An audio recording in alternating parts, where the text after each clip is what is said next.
Hi, I'm Professor Brian Boucher. Welcome back.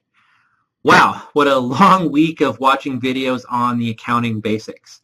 So what I want to do in the last video each week is look at a real financial statement so that we can take the things that we've learned in the lectures and see how they play out in a real world financial statement.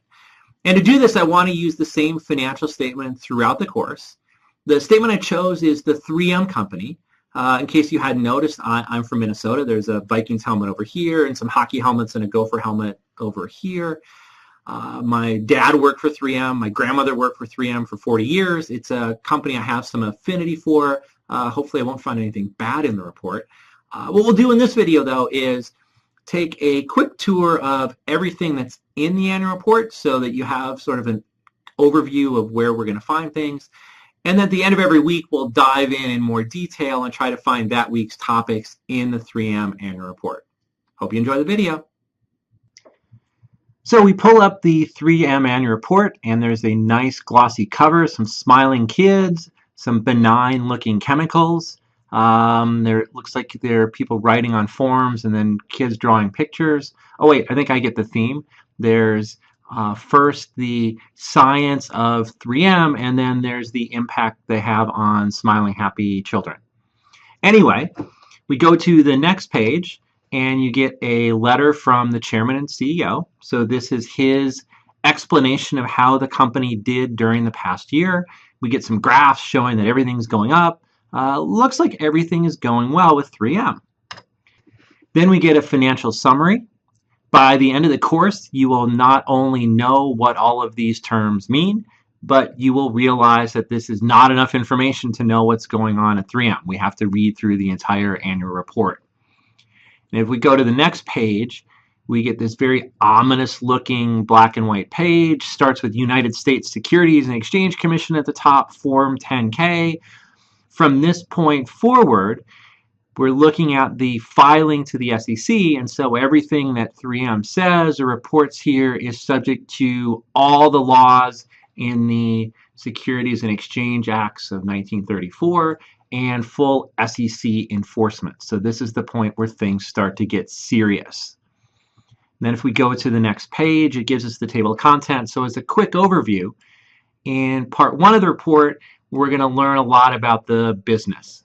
And what I'm going to do in a second is just flip through a lot of these carefully or quickly. You'll look at these much more carefully as we go on later in the course. Part two is going to give us the financial information.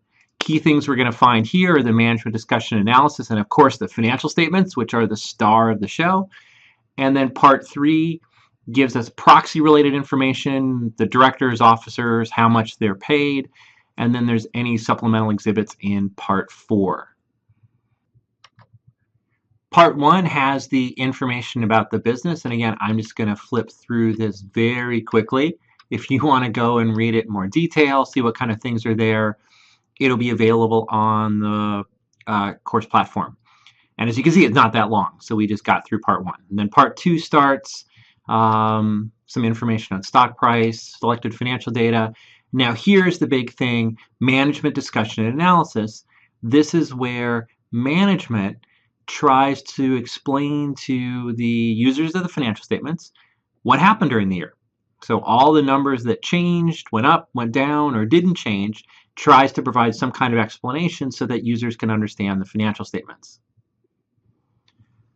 Although management is being very helpful by giving us all this detailed explanation on what they think happened during the prior year, we still want to be a little skeptical. After all, there have been some companies which have had some big frauds where they've written about things that have happened in the section that didn't really happen. So I like to look at the financial statements and the footnotes first, come up with my own theories for what happened, and then come and see what management's saying about it, just as a reality check of whether I can believe what they're saying. So flipping through here, you can see it's going to be pretty extensive in detail. There's talking about the income statement, business segments, geographic segments, financial condition and liquidity. So we're starting to get some cash flow information. And we're going to come back and look at these once we learn about all these topics later in the course. There's disclosures about market risk. And then we finally get to the financial statements, which, as I said, I think are the stars of the show.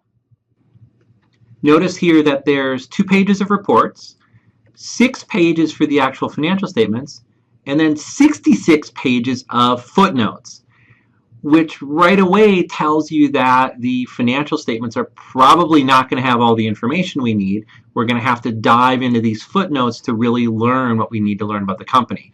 And so we're going to be doing a lot as we go through the course is looking at the details in the footnotes, because that's where all the action is. On the next page, we see 2 of the reports, management's responsibility for financial reporting and internal controls. So as we talked about in earlier lectures, management is responsible for putting together the financial statements.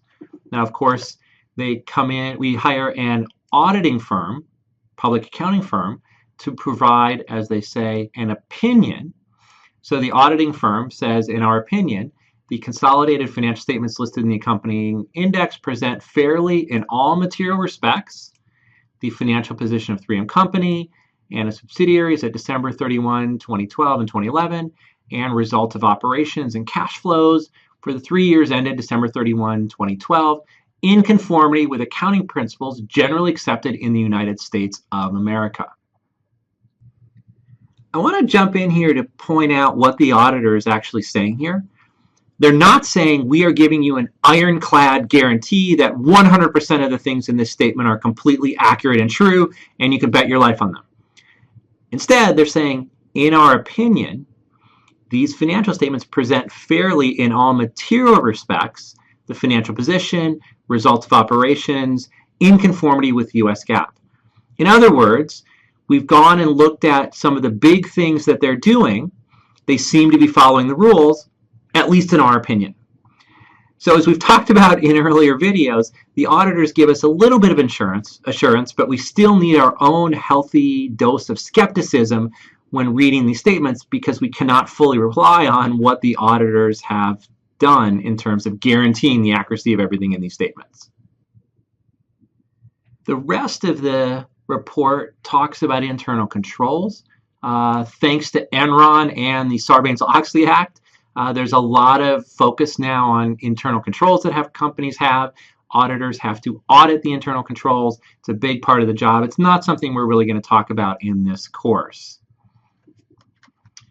Then we see the income statement, balance sheet, statement of stockholders' equity, statement of cash flows. We'll come back and look at these as we learn more material. And then the footnotes start and go on and on and on and on and on and on and on and on and on and on. Wow, still not through the footnotes yet. Still not, okay, went too fast. There we go. So the footnotes, 66 pages. Seems very intimidating and very daunting now, but don't worry, by the end of the course, you'll be able to work your way through a lot of these and understand what's going on. The last parts of the report are part 3, which gives us the proxy information, directors, officers, comp. We're not going to talk about these. You can look through them if you're interested. Last part is any exhibits or financial statement schedules. Most of those were incorporated within the financial statements. And we finally wrap up on page 124, which makes this a fairly short annual report these days.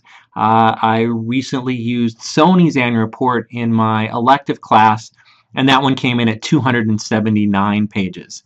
And I made my students responsible for knowing everything in those 279 pages. So you're getting off a little bit easy here. So that was a quick overview of the 3M annual report. As I mentioned, every week we will come back to it to try to find what we've talked about during that week's video lectures in the 3M financial statements. And then during the last week of the course, we're going to pick a different financial statement and do a deep dive through that statement to try to find all the things that we've learned about during the course. So thanks for sticking with me. I realize it was probably a tough week of videos trying to get these basics down of debits and credits and all the vocabulary in the accounting language, but hopefully you stick with it. We've got a couple more tough weeks ahead of us, but I think you'll find by the end of the course it'll be worth it if you stick with us. Hope to see you next week.